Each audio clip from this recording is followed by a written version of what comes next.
Hello, good evening, everyone. Thank you Hey for there. joining us. We're gonna wait for a few more minutes for some other people to join. We have already 61 people with us. Wow, that's really great. Whew. Yeah. If someone would like, you're invited to write on the chat your name and where you're from so we can see different places, different countries that people are joining from, just so we have some feeling of who's with us.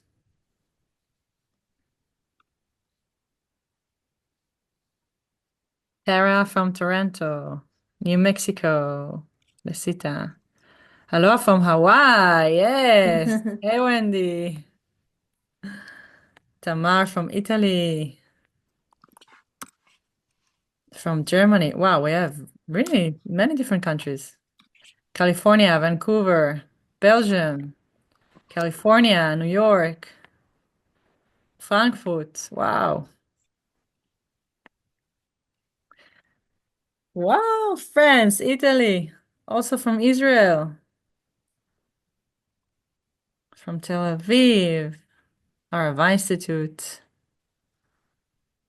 Its own country. Catherine. Hi, Leo from Catherine, Belgium and Nazareth. Wow, amazing. I never spoke with so many people from different countries at the same time. All right. Hello from Bronx. Thank you, everyone, for the Bronx. Woo! This is so Yeah. nice. Wow. Yes. Born in Israel. I'm from London. How I about have more people from London. Hey, look at Ah, you? we have someone from Yay! Woodstock. We have Yay! someone from Woodstock, New York. Oh, nice. Oh, Woodstock, New York. Oh, the coolest place in the world. Coolest place. Wow. Thank you for the כן. inspiration. מוודסטוק למצפה רמון. זהו, חלשנו עליהם. ממלבורן, Yeah. Catskills. How cool. This is so Yeah. cool. Everybody, thank you for joining us. Thank you so much. We're gonna start really in a short while, just waiting for a few more people to join. Mm-mm-mm. For those who just joined now, you're welcome to write in the chat where you're Salvitri. from. Yay! Write your name and where you're from. This is very nice to see where everybody's from. Yeah, as well.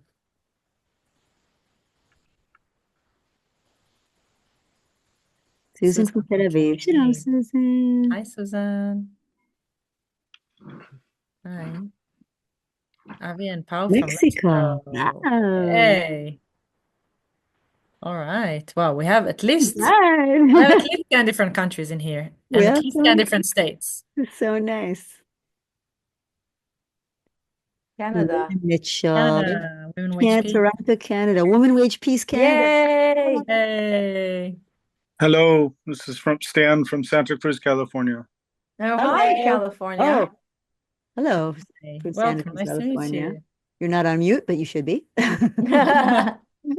I'm in Paris now, but was long time in Paris. Israel. I'm a psychologist and singer for peace. Wow. Hello, Catherine. That is very cool. Catherine LaBrava. Cool. Psychologist and Right. singer for peace. Wow. That's what we are as singers for peace. We're psychologists posing as Amazing. Yes. singers. Beautiful. What do you think? Should we start or wait another moment? If you see that the people are basically not, not coming back in anymore. Mm-hmm. Oh, Ilana, peace activist in San Fran. Hello, Ilana. I think we can start and whoever joins us joins. Beautiful. Yeah. I Hello. remember that in Israel we used to be late always, but in other countries it's not Winnipeg, so Canada. Oh, polite. God, it's So cold. Are you I'm cold trying up to be there, Hannah? polite. Hi, Hannah from Winnipeg. It's freezing. But so nice out there. Beautiful. We have a lot of Canadians. I just got back from Canada, actually. All Okay. right. Yeah, Well, let's do this. let's do Neka, it. take it Let's away. do it, guys. Good luck to us.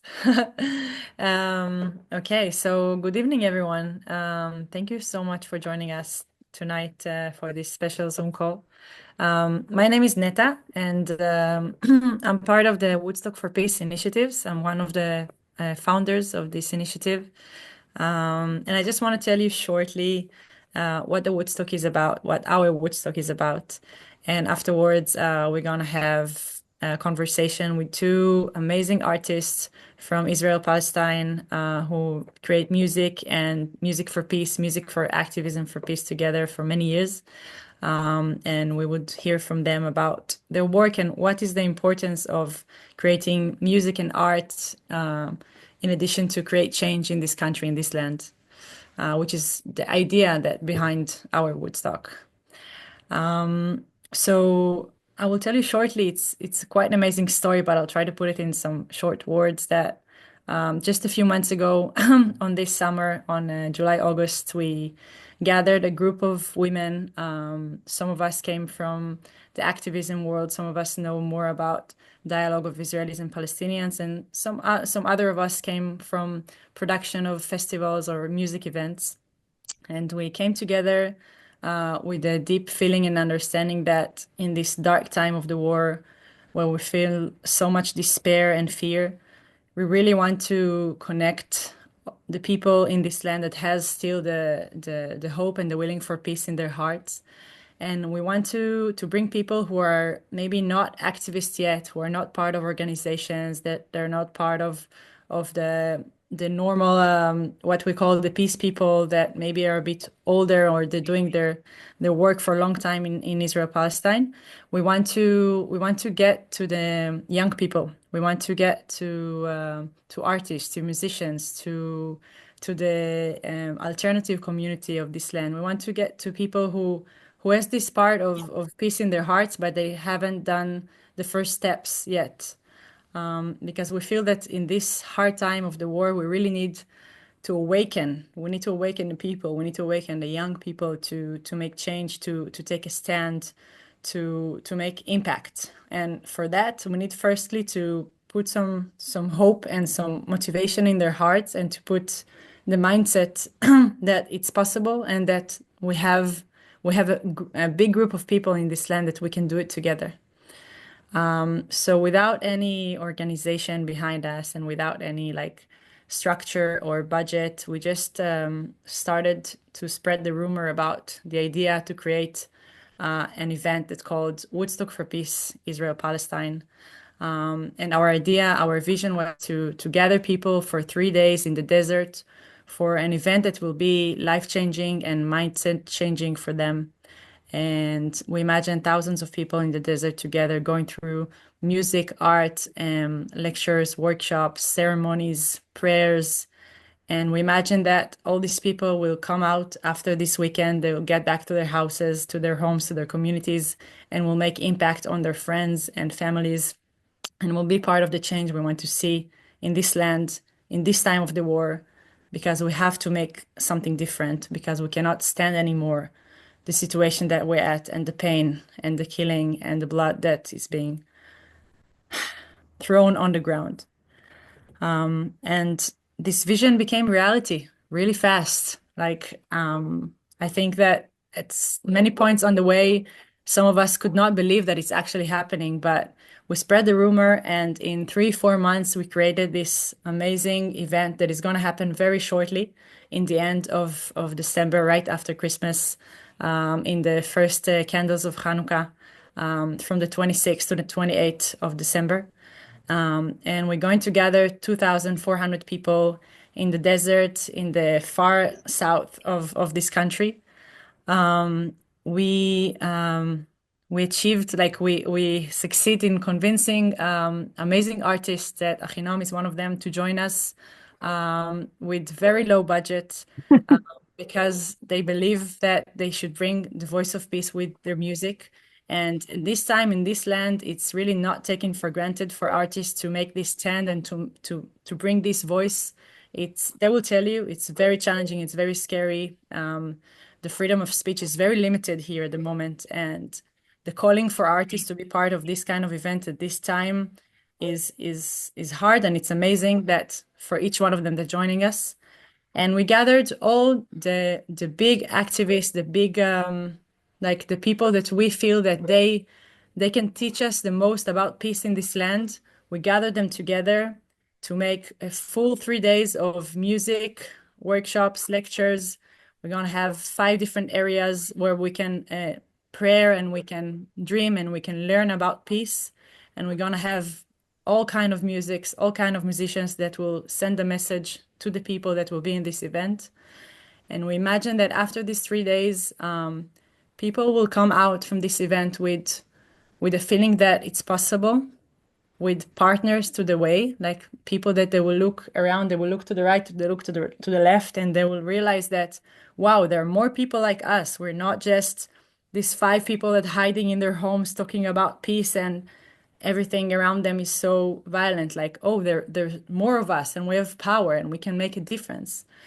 And they will have an inspiration and maybe ideas of what they will do next, because what we're working on now is producing this big event, but also planning the next steps of what will happen after this weekend, after this event, because actually what is starting is a new movement that is not it's not part of official organization, but it's a movement. It's grassroots movement of young people that want to make difference. And we want to keep doing art and music and actions for peace after this event as well. It's more of like a big generator that moves things very fast. And I will just add shortly that we started this idea, a group of 6 women, 6 friends, and very shortly it became much bigger. And now there are more than 200 people involved, active, morning to evening, every day, full time, full voluntarily. We're not getting any paid for that because we believe in it, because we want to make it happen. And in the last month, we were able to create 30 different events around the country to spread the rumor of Woodstock for Peace. Small concerts, small events, small workshops in different cities, different towns in the country, to talk about peace, to bring art for peace, and to tell about the big event to make people to join us.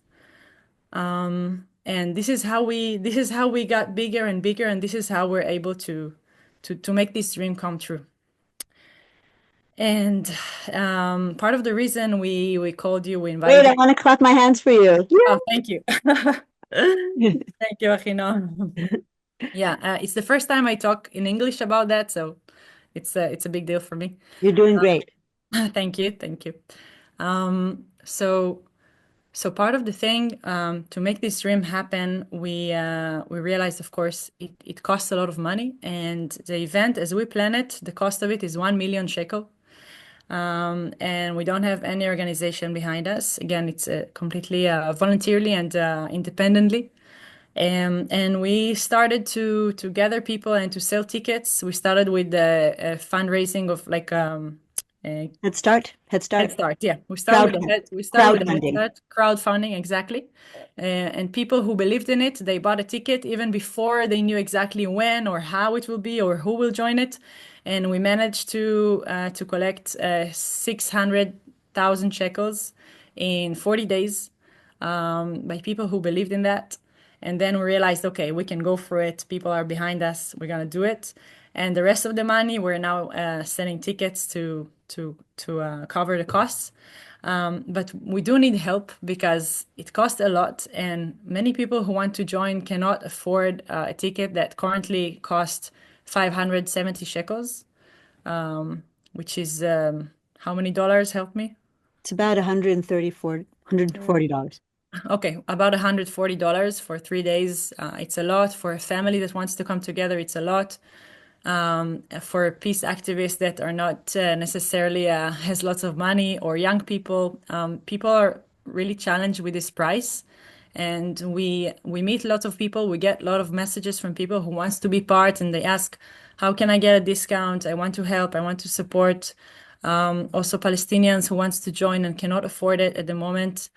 And we really want to be able to help everyone who wants to be part of it to be part of it. And we realize we don't want to put all of the costs on the people, because we want them to make a difference, to make a change, to believe, to work for peace. And we're asking them to pay lots of money, and it's hard. For many of them, it's hard. So we realize we need more help, more support, maybe from people who has more and believe in this cause. And it will help us to make a very good event with the musicians that we want, and with to make it ecological and to make it affordable for everyone who wants to be part of it. And I said it shortly. I'll explain again that we're all doing it fully voluntarily. Some of us left our jobs to do that, to just produce the Woodstock for Peace in the last 4 months. And we really believe in it in our full hearts. And the artists and the facilitators and the lecturers that coming, they're all coming because they believe in it, not because they're making money out of it. So personally, it gave me so much hope to be part of this initiative in the last few months, and it gave me a feeling that there is still something that can be done in this land, that we should not give up yet. Because most of my friends decided to leave the country, or they just got depressed because everything is just getting worse. And we lost so many. We lost so many friends. We lost our values. We lost our connections. I lost friendships from Palestinians who used to be friends of mine, and now we cannot meet, we cannot talk, or we lost trust in each other. And my friends are going to the military even if they don't want. And my best friend lost her cousin, and my other friend, her cousin is kidnapped. And all of these people, they're coming to be part of the Woodstock because they have something to believe in. And they feel that it's the opportunity to actually meet the people that still feel that a change can happen in this land, and to be part of the tribe, of the new tribe that want to make here something different. So I fully believe in it, and I'm so grateful to be part of it, and it really helps me go through these hard days. And I would like to invite you, if it sounds like something that you would like to support. We would love to get your support. We're gonna send now on the chat a link for donations in our website, and all of the donations are tax deductible in the US, in some other countries as well. We're gonna send it on the email after the end of this Zoom call as well.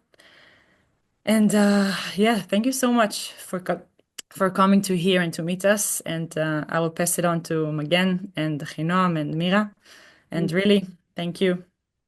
Thank Appreciate you, Netta. It was beautifully said. Toda rabba. Thank you, Netta. Thank you so much. It seems like such a lovely project, and it's nice to hear more about it and how it came about.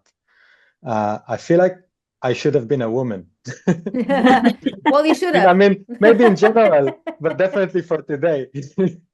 You're accepted into the club. Yeah, thank you.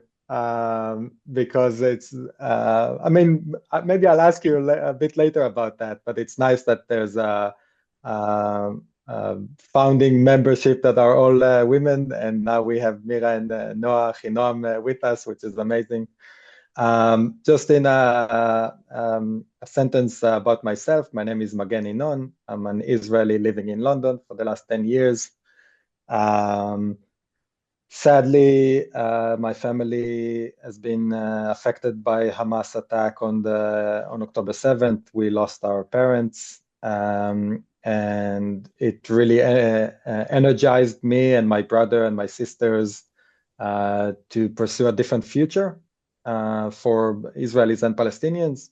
And over the past year, we've been quite vocal wherever anyone is willing to listen, whether it's media in Israel and internationally, and events and high schools and universities, trying to pass on the legacy of my parents, which is against revenge and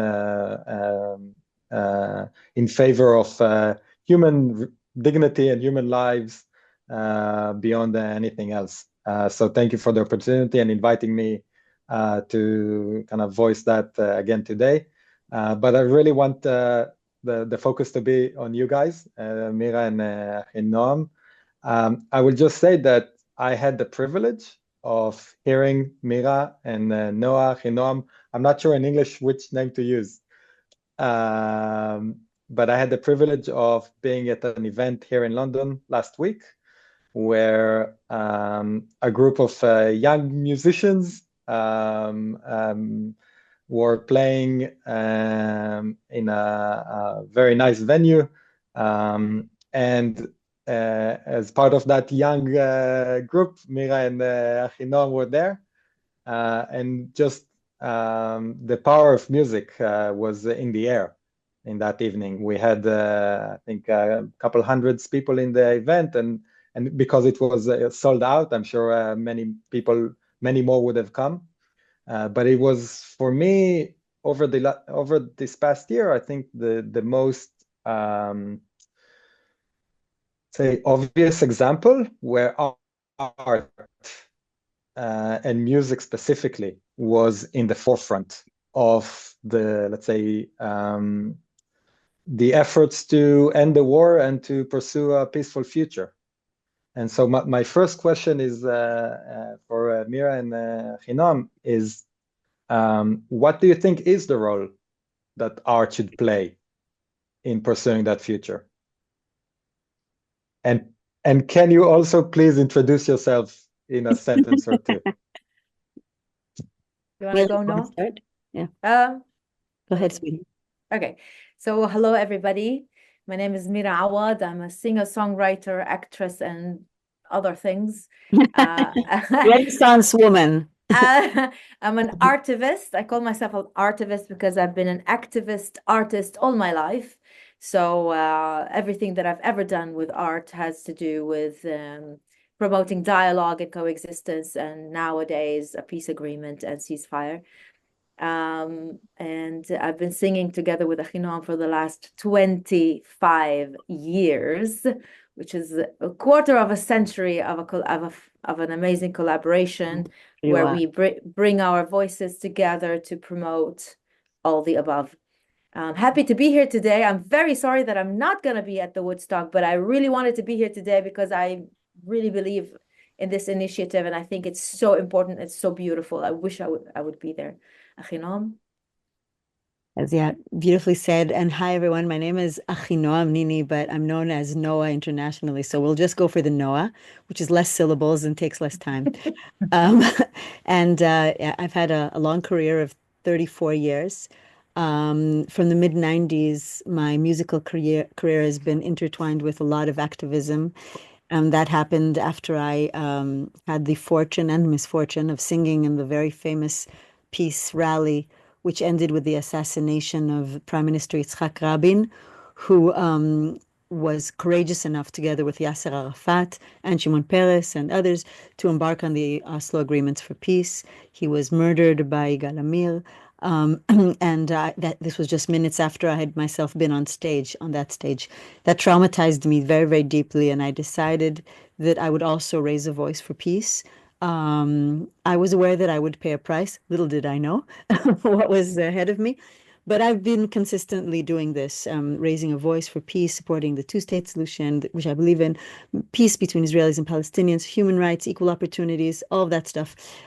Through my music, through speech, through actions, through collaborations, through so many different events alongside. Sometimes it's intertwined with the music, sometimes it's separate from the music, but it's always there. And my career has brought me to collaborate with many, many amazing people like Stevie Wonder and Sting and Quincy Jones, and I sang for a couple of popes, and I did a whole bunch of things. But one of the collaborations that is dearest to my heart is the woman sitting right here, and that's Mira Awad. And as she says, we've been performing together and writing together and sharing the stage for almost a quarter of a century. And we've done so many beautiful things together. We've gone through some tough times and many beautiful times, but we stay close to each other because at the essence and at the root, we feel the same. And we also love each other and we sound great together. We really do. I think we have a thing with our voices. Sometimes it's even difficult to tell apart. Our harmony, I think, is so beautiful and pure. And it's something that comes from the soul, not only from the voice.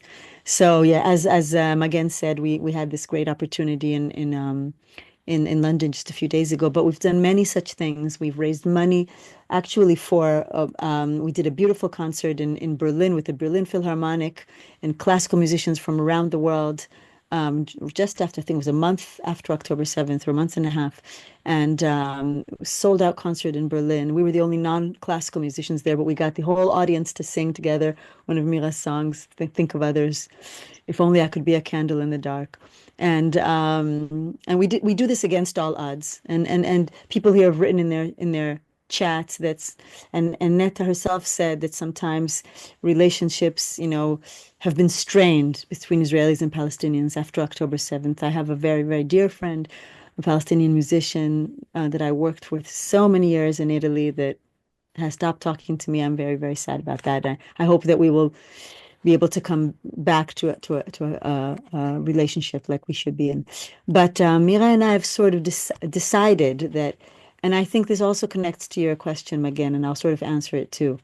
There are a lot of different voices that need to be raised, and people are raising them. There are a lot of statements that need to be made. And she and I make them this way or that way, and sometimes we write and we post but I've decided that my role, and I think Mira probably same, one of my most important roles of the many roles is to raise the voice of peace, to raise it stubbornly, indefatigably, despite all of the people saying the cynics and the whatever, the militants and whoever, those people who want to stand in this corner or that, who say this sentence that it's not the right time to talk about peace. For me, it's never the wrong time to talk about peace. I feel that our role is to just raise that voice and say, look, this is an option. This is where we want to go. This is what we believe in. This is how we want to live. Now, how exactly and when exactly we'll get there, I'm not giving you all the answers. You're going to have to sort of figure out that yourself. I have my own ideas. Mira has her ideas. All of us probably have ideas of how we can achieve peace. But we have to say the word. We have to talk the talk, as you say. Walk the walk, talk the talk consistently all the time and believe in it. Through our music, through our actions, through bringing people together. And that's our role in all of this. And it's always been. And after October 7th, some people say they've lost hope in peace. Like, when you see a person like Magen, who has lost his parents, Magen, Maoz, and their sisters, paid the highest price for in this bloody struggle. And their reaction is to make a stronger commitment for peace. I mean, that's so inspiring. That's so amazingly inspiring. And so, of course, we can, with our voices, and we can and we should raise the voice of peace. That's how I see it. And that's why I'm so excited about Woodstock for Peace, this festival, one of the many beautiful initiatives, but a really important one in Israel right now. And as Netta said, we'll bring young people or new audiences, like people who have not really been involved in this activism so far, who through the music and the experience, the sort of Grateful Dead-ish kind of experience that we're trying to create, also very eco-friendly, very much with the climate and everything. And that's why we're here, because we need your support for that. To answer my side of the question, again, I think music has such a huge part in bringing people together, like almost nothing else. People, like Netta said before, people standing together, singing together, or listening to music and feeling the same vibe, in a like-minded moment has a very huge impact on people. As musicians, we can model an alternative. So when Noa and I stand together on a stage, it's not only the beautiful music that we make, and we're proud of our music and it's beautiful, but the mere existence of both of us standing together on that stage, coming from very different narratives, very different backstories. We know how different we are, but we are focused on where we want to get and the future that we want to build together. If we sink into the terminologies and the histories, we are far apart, okay? And that's the problem with our world nowadays. We are very, very much in the terminology and the histories, in the pain, instead of stopping for 1 second and saying, okay, it's been painful. All of us have paid high prices. All of us are drenched in pain. But what about tomorrow? And I think music can bring that.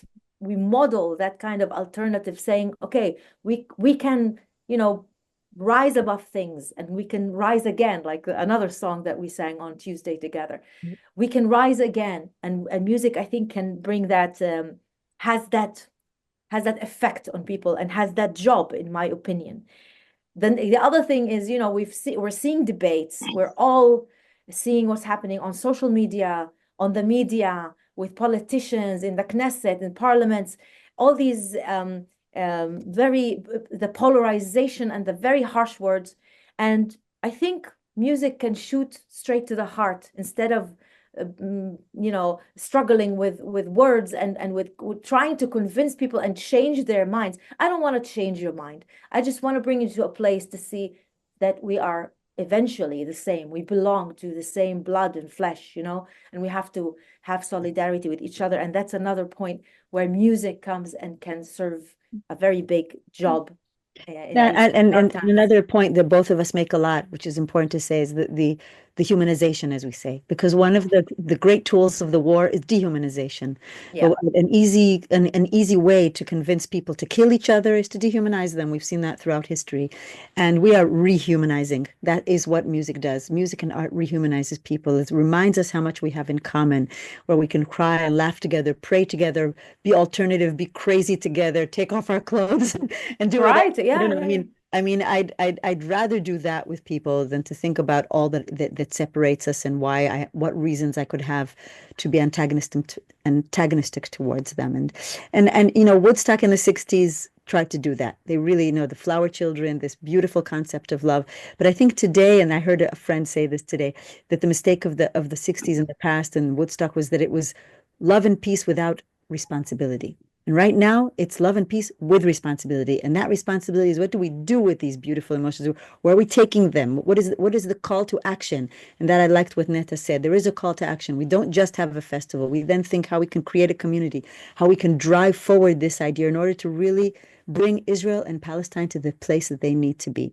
And hopefully that's what we'll be able to achieve. Yeah, thank you so much. That was beautiful. I completely agree. That was been my experience. I think we're bringing hope to people who have lost hope, and I can't sing, so I don't do it. But I think when we share our story, our family story, and the stories that we have about our parents, I think that brings people hope.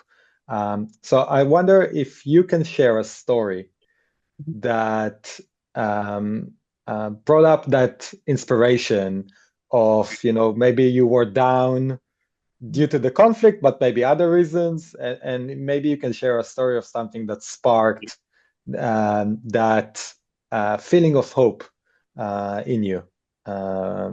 Mira, maybe you'll start. I think Noah started before. Yeah, we'll keep it balanced. Okay. Well, I have a problem,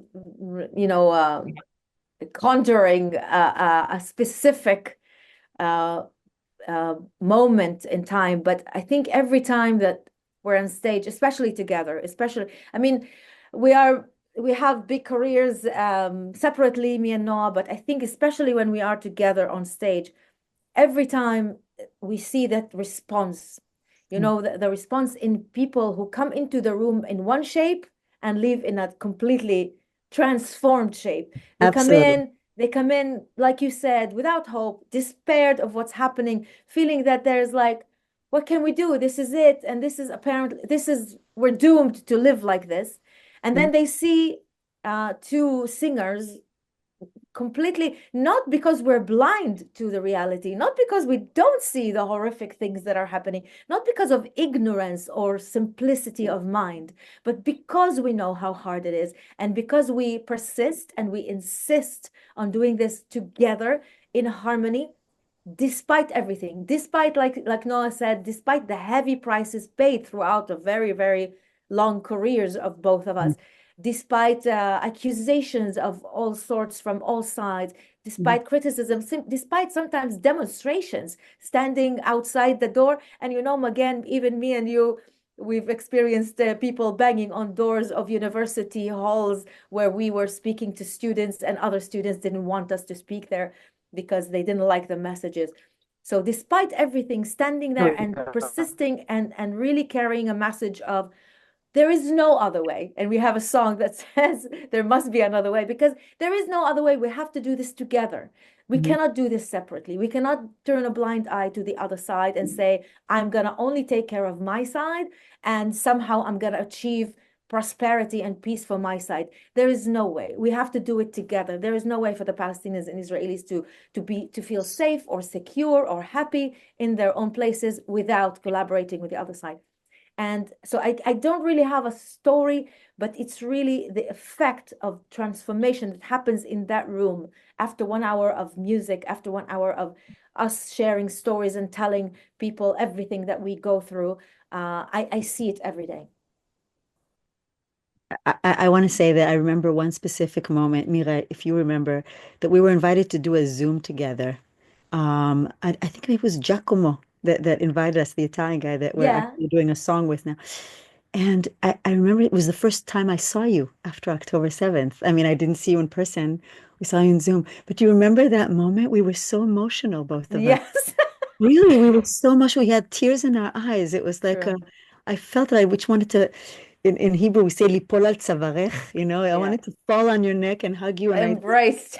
embrace you and say, "Oh my God, what a shit situation!" We're just, Yes. what the hell did this happen? And but it was so clear to us that nothing could break our bond, our commitment to each other, and to the message that we've been conveying for so long. And I really think that that message and our commitment to each other and to the message is so so so important. And I'm so grateful for that. And I want to also throw a little thing out there that says, many people, when you tell them we're working for peace, we have a peace festival, they'll immediately say, what? They'll say, yes, but how can you do it? Yes, but this and this. Yes, but the other guys don't want peace. Yes, but you're being, yes, but, yes, but. And my answer to yes, but is always yes, and I agree with you. It's terrible. There's a war. We paid a price. And what now? What do you suggest? What's your plan? I mean, because convince me. What's your plan? Eternal bloodshed? Eternal warfare? You want me to shoot myself in the head? What would you expect us to do? So for me, the and is always, okay, let's look forward. Let's put a point out in the distance. Let's go. Let's point the direction. Let's inspire. Let's work for it. So yes, and is very, very important in my opinion. Thank you so much. I would just say that I will ask one more question, but if anyone from the chat wants to put a question, we probably won't get to everything, but we'll try. We'll try and pick 1 or 2 questions from the chat. So feel free to send any questions on the chat. So I think maybe go back to what we started with. I wonder the fact that you two are women. And I'm channeling my mom and my sisters here.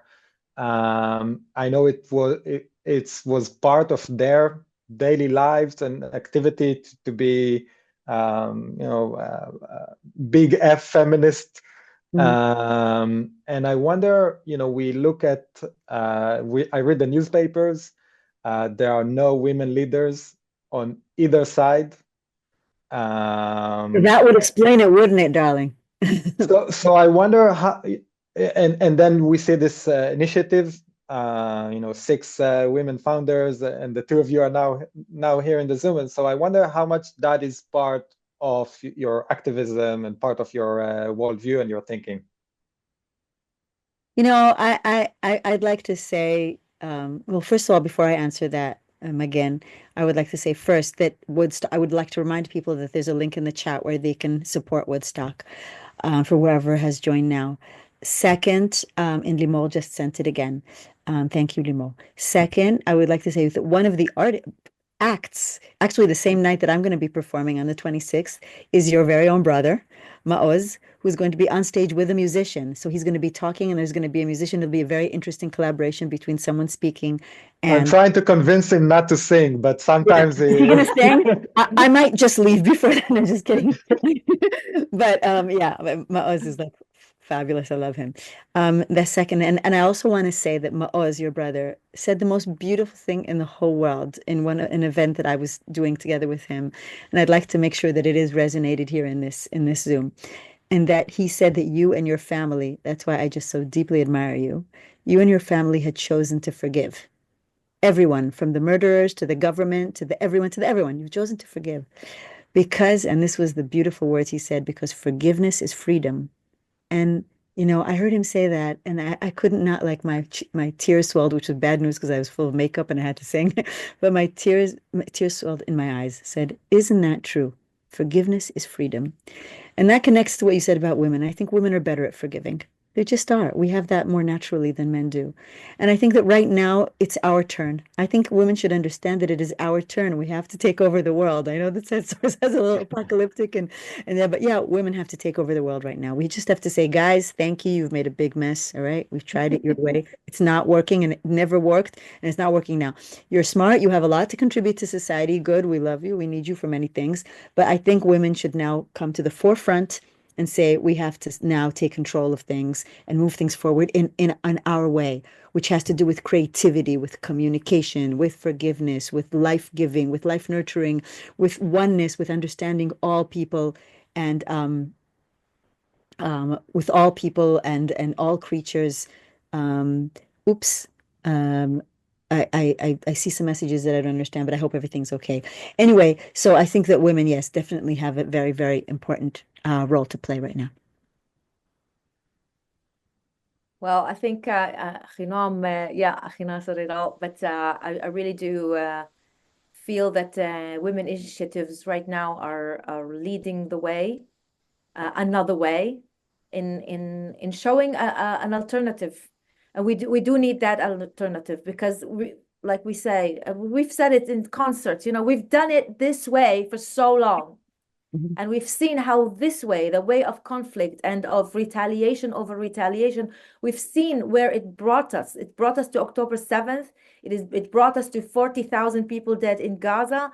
And it will bring us there again. I'm sorry to say, don't want to be the doomsday prophet, but if we keep on doing it the same way, we're going to land in the same places. And it's time to try another way. Now, I've seen also in the chat, people sometimes ask us like, okay, what do you do about weapons? What do you do about armory? What do you do about, it's not going to be solved in one concert. It's not going to be solved in one Zoom chat. We don't all have the answers right now. But what it means is we need a process and we need to believe that it's a process. It's not one day peace will just occur. No, it doesn't happen like that. I just came back from Belfast, Northern Ireland, where I went there together with the board members of the Abraham Initiatives to learn and study the case of Northern Ireland. And they are 25 years after a peace agreement. We are light years away from a peace agreement, right? But they are 25 years. No, wait, not light years. Okay, 5 to 10 say years. 5 years. Less. I know Magen is saying 5 years. I'm with you, man. I want to believe that. But okay, we are before. I believe that. We are before a peace agreement. We are all now aspiring to a peace agreement. But even after a peace agreement, it's not that everything gets solved. It's a long process. We need patience. We need nourishment. We need to be patient and to include everybody in the table of negotiation, in everything, in all walks of life, in all the processes that have to happen in order to achieve a place of prosperity. So there are no like quick answers and quick fixes. And I hope, and women have more tendency to understand that, I have to say. We have more of a tendency to understand that things cannot be changed in one fix, in one go. We understand that things take time. You need to go through a process. You need patience. You need to be tolerant. You need to be tolerant even towards yourself, because sometimes we are inside of us, we are conflicted, and you have to, you have to be compassionate toward yourself first and toward your own ideas and conflicts and hard emotions. We all have to forgive ourselves first, and then so it's a long process, and we have to deal with it with a lot of patience. And I think that's where women can contribute a lot. And that's where go women. Yes. Maybe we should take a question from the audience. Yes, I think it's time. Before we I'll just make a comment about the timeline. So I see here someone mentioning the fall of the Berlin Wall. And I think even the last 10 days, no one expected the Assad regime in Syria to fall. Yeah. It was completely unexpected. And I think, I was a history teacher. Sometimes people don't see what's coming until it's there. And I think in many ways, if you believe that war is possible, you have to believe that peace is possible. I'm with you. I say it's There you go. singularity. It's singularity. Things Yes. if things can go really bad, they can go really good. Yeah. So, you know, And the pendulum can swing and you just have to be prepared. and it's worth mentioning that part of the reason why Hamas chose October 7, 2023, it was because they were echoing the 1973 war, Yom Kippur War, October War between Israel and Egypt. So they chose a date that is exactly 50 years, almost to the day, because they were trying to echo that event. But we have to remember that 5 years after the October War between Israel and Egypt, Anwar Sadat and Menachem Begin are signing the peace agreement between Israel and Egypt. I have cats, so they're roaming. Yes. So I think it's worth bearing in mind that after the 1973 war between Israel and Egypt, no one imagined that 5 years later Israel and Egypt will sign a peace agreement. Yeah, And I I'm think with you. 5 years, that's it. For my 60th years. birthday, Let's hope before. Let's hope my before. 60th But birthday, hope I before. want peace, okay? That's what we're pledging now. When I turn Great. 60, 5 years from now, we are having a big celebration of peace with Great. Israel. inshallah. Questions from the chat. So we're asking about collaborations with other organizations. I'm not sure if we can answer that. And also someone needs to mute themselves. Yeah. Somebody needs to mute. Renaud. I think, maybe I can answer for this question. yes, where are you? You have to put on mute. Can you mute your... Okay, someone should be muted. Limon, Can you maybe you mute can help us everyone? with that.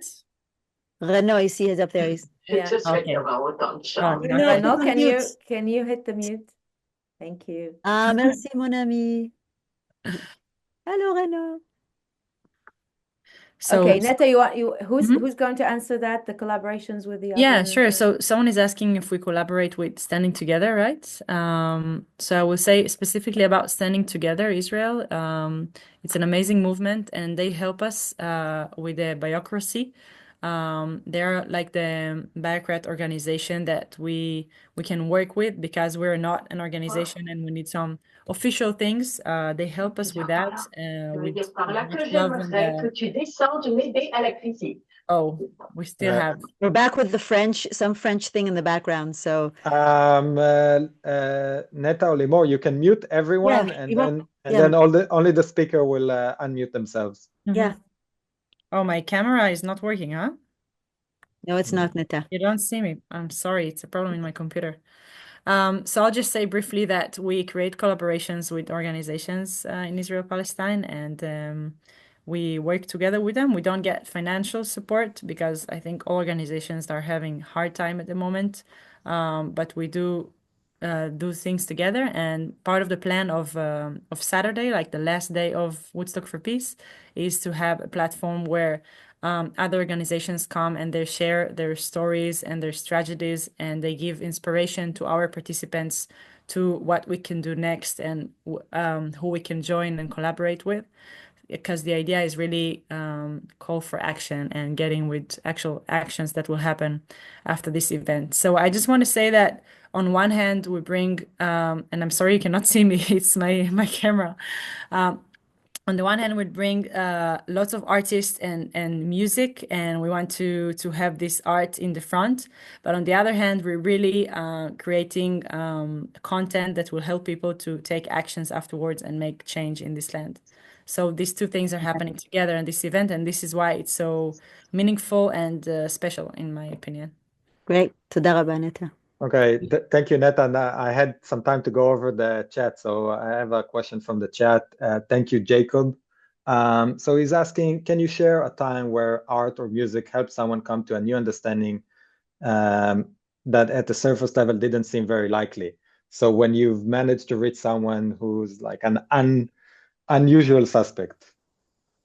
You mean personally us? Yeah, I mean, it would be great if you can say about yourself, but if not, then maybe someone else. I definitely have. Yeah, somebody. Go ahead, Mira. Mira. Somebody was talking. I definitely had people encounter me as an artist I'll give a specific examples. Some guy, I just knew this story, in hindsight, years later, but a man who became a fan later on encountered me speaking on TV on Kobi Maidan, interview thing, talking about arts, talking about stuff, life, and he really liked what he was hearing. He really liked the vibe. He didn't know who I am. He didn't know I'm a Palestinian. It was in Hebrew, and he was like really, really vibing with what I said.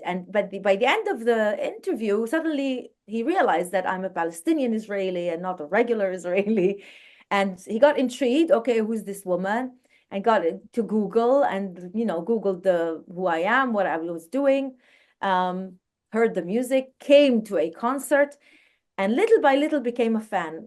And one day he wrote me a long letter, like 4 double-sided, A4 papers and pages, and explaining to me that in the beginning he was fascinated with the ideas, then with the music.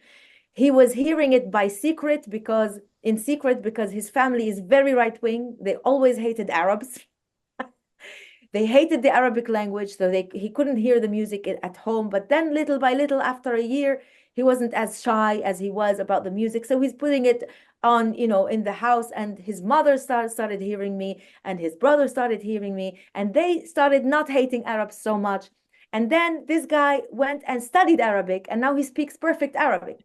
So Wow. these are people, and I'm not saying they are voting something else, okay? It's not about that. They might be voting the same, the family, but the fact that they became less adamant about what Arabs are and what the Arabic language is for them, and it opened them for another world, and they started coming to concerts and to hear this music and learn the language out of curiosity to know how what it's about, and to be able to have a conversation with Arab speakers.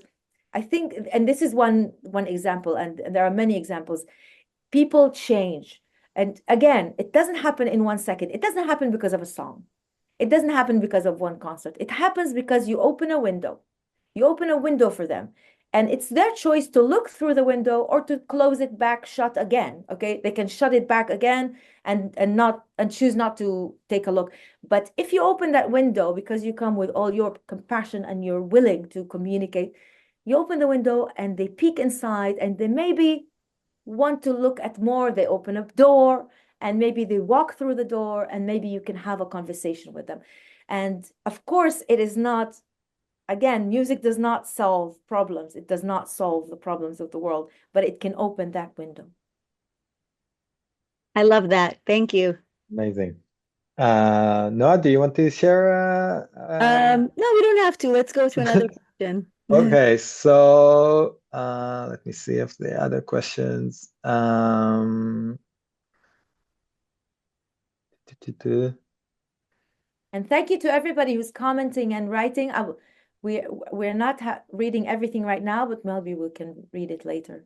Thank Yeah, you. absolutely. I'm trying to follow the. Yeah, I know it's hard to comments. concentrate on everything altogether, but thank you, everybody.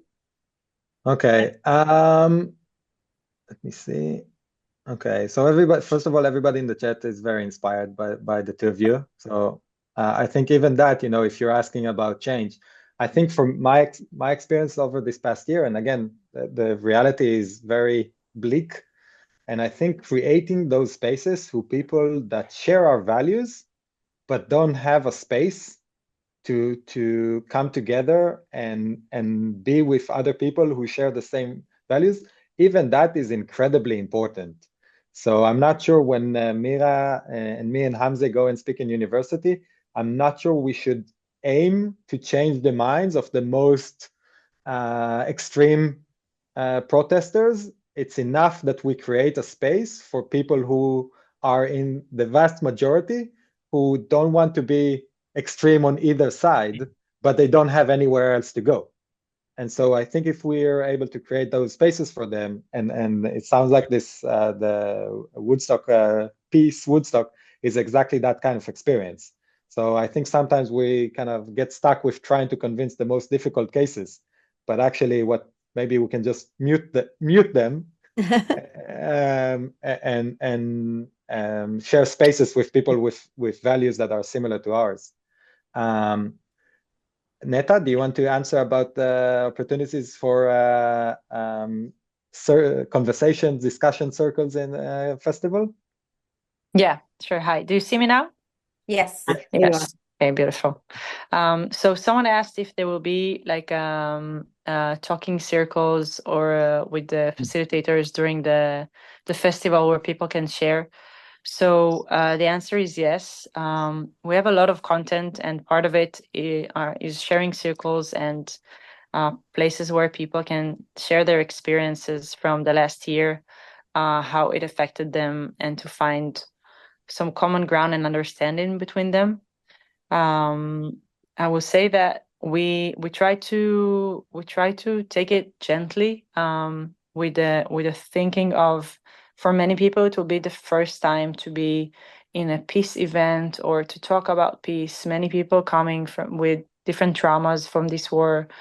Some people will come after their army service, or people who experienced hard things in October 7th and afterwards. So we want to give them like a feeling of, you can take your first steps gently, and we want to have a place where you can share your story. But even if you just want to hear music with a message of hope and to go through some change within you, that's okay. And our plan is to make a few more events after Woodstock for Peace where we can dive in the actual matters of this conflict and of this war. And one of the things we're planning is going to Bejala, which is a Palestinian city where we have Palestinian partners who cannot join Woodstock for Peace because Israel is not allowing Palestinians without permits to enter the country at the moment. And it's very hard to get these permits, especially because of the war. So unfortunately, this separates us from Palestinians from the West Bank and, of course, from Gaza, who would love to join if they could. So part of our plan is to do our next steps, to go deeper in these hard topics, but to make people closer, to meet each other's narratives and to meet each other's hearts. And we're planning to call and invite for the people who participated in Woodstock to take the next step and to be brave, to take actions and to meet Palestinians and to talk with them and to hear about their narratives and about their experiences of this war as well. And another story that I would like to share with you is that on one of our Zoom calls, on the first Zoom calls that we exposed the idea of Woodstock for Peace and we looked for partners, we had a person from Gaza who joined us, surprisingly. He's a friend of a friend, and he heard about Woodstock for Peace, and he came just for a few minutes. He had very low battery, very low internet, and he shared with us that he lost his best friend 2 days before because of the bombing of the Israeli military. But he wanted to come to this Zoom call to say that when he heard that there is a group of Israelis who still care and they want to do something different, it made him feel like there is still hope for this life and there's still a cause for this life. And he wanted to thank us and ask us to keep doing what we're doing. And we're all shocked. Like, most of us are not used to meet people from Gaza. We don't have opportunities like that, not even on Zoom. And to meet a person face to face, hearing what he's saying, hearing that he's thanking us for creating Woodstock for Peace, I didn't imagine until this point that this can influence people from Gaza as well. I thought, okay, we're doing something for the participants, but afterwards I realized that this event has a strong message for the people beyond the fence as well, for the people in Gaza, in the West Bank, in Lebanon, and in other countries, hopefully. And one of the things that are really important to me, that we will make good videos and maybe a documentary about this event that can be posted and be, I imagine that people can see that even within the war, and they see our faces and they will hear our words, and they will know and see that there are many people who care and to want to make difference. And I imagine that if I would see something like that happening in the West Bank or in Gaza or in Lebanon, and I will see faces of young people that want to make a difference and they created the big event for that, I will be so moved, and it will give me so much motivation to work harder because I will know I have partners. So one of my goals is that they will know that they have partners and we're here and we want to do it together. Beautiful. Amazing. Thank you, Neta. Inshallah. I will just say that some of the people in the chat are offering ideas for the festival and asking like very detailed questions, and I see that some of the organizers are answering them on the chat. So I think that's great. I think we're coming to a close of this Zoom call. So Mira and Noah, can you share a song or a line from a song that will stay with us, and maybe we can all Google it later and listen to it? Something that you love. Well, I'm gonna quote a song that Achinoam wrote, and I contributed with a little bit of a translation called "There Must Be Another Way." And when I cry for both of us. Okay. And I think that's the thing, when we meet and we share our traumas, our pain, our aches, our memories, and our joy, and our resolution, and our whatever it is. That's the other way that we can suggest for the world. Thank you, Mira. I have to say to our Israeli friends on this Zoom that Mira and I will be sharing the stage again together in Israel on January 17th in היכל התרבות Tel Aviv. ואתם מוזמנים, you're all invited to join us January 17th on stage. We'll be together. But then I will quote Mira's song. I mean, it's a Mahmoud Darwish song that we sing together, that Mira wrote beautiful music to. And I have the honor of translating a little. And it's called Think of Others. And it has a lot of situations where we should be thinking of others. But at the end, it says, when I think of, as you think of others far away, think of yourself and say, if only I could be a candle in the dark. I wish I were a candle in the dark. And I think that sometimes reality becomes so overwhelming. We just fall into depression. We say, there's nothing I can do. That's it. This is too big for me. This is too overwhelming. There are the forces that I can't control and can't understand. And people, get into their cocoon and they hide and they just don't want to be there anymore. And I say, no, don't.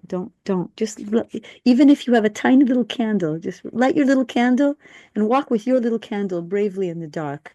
And it might sound like a cliche, but we all know it only takes one little candle to erase the darkness in a dark room. So do that. Light your little candle. Go forward courageously, and it will make a difference. Don't think you won't. You will. You are. So I will also quote so Hamza Awad, who's been a partner for the last year, says that hope is an action. Mm-hmm. So when you act, you create the hope that you're looking for. And I found that very powerful. Mira and Noah, you've been amazing. I look forward to hearing you sing and Thank you, meet you guys soon. Love you, and thank you everyone for supporting this initiative. It really makes a huge difference. Neta, do you want to come in for a last word? Yeah, I just really would like to invite you, if something about Woodstock for Peace touched your heart or open your mind, we would really love to get your support with any amount to help us to make this dream come true. We're now in a lack of 400,000 shekels. We're gonna sell more tickets and we're gonna cover, we hope, big part of that, and the other part we're really looking for partners that can support. As I said in the beginning, we don't have any big organization behind us. It's our own pockets as well. Personally, I'm signed on this event. So any donation can be so helpful. And if you're around Israel, please buy tickets, or if you have relatives in Israel-Palestine, you can invite tickets for them. It's all in our website, Woodstock for Peace. It's also in English.